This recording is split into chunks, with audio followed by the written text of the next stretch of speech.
We are going to see 11th question.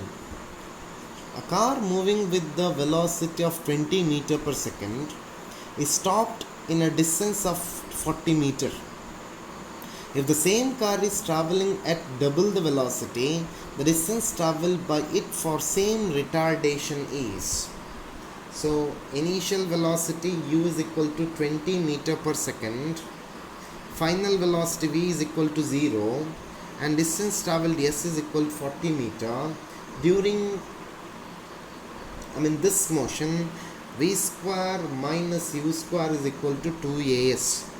So 0 minus 20 square, which is equal to 2 into a into 40. So a becomes equal to minus 5 meter per second square. Second case, u is equal to 2 into 20, which is equal to 40 meter per second. And final velocity v is equal to 0 and a is equal to minus 5 meter per second square. So s becomes equal to now 0 minus 40 square divided by 2 into minus 5. So it is now 160 meter. So distance traveled by the same car traveling at double velocity is 160 meter only. So option for 11th question is D. D is the option for 11th question. We will move to 12th question. A particle shows distance time curve as shown in figure. The maximum instantaneous velocity of the particle is around the point. The slope of the tangent to the curve at a point gives the instantaneous velocity. Thus, maximum instantaneous velocity of the particle is at around point r. The slope gives you that. So, option C is correct for 12th question. Moving to 13th question.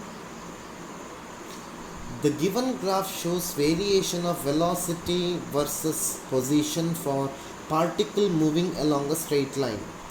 Which of the following graph shows variation of acceleration with position? So,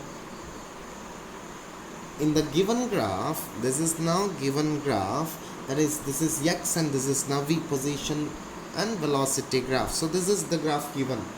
So this is now with negative slope. So can I write v is equal to now minus kx plus c, or dv by dt becomes now minus k into dx by dt, which is equal to minus kv.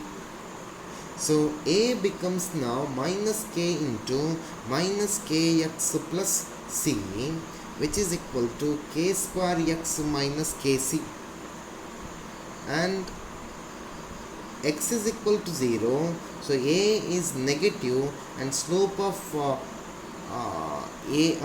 acceleration position graph must be positive. That means for 13th question, option A is correct. Option A is correct for 13th question. Slope must be positive.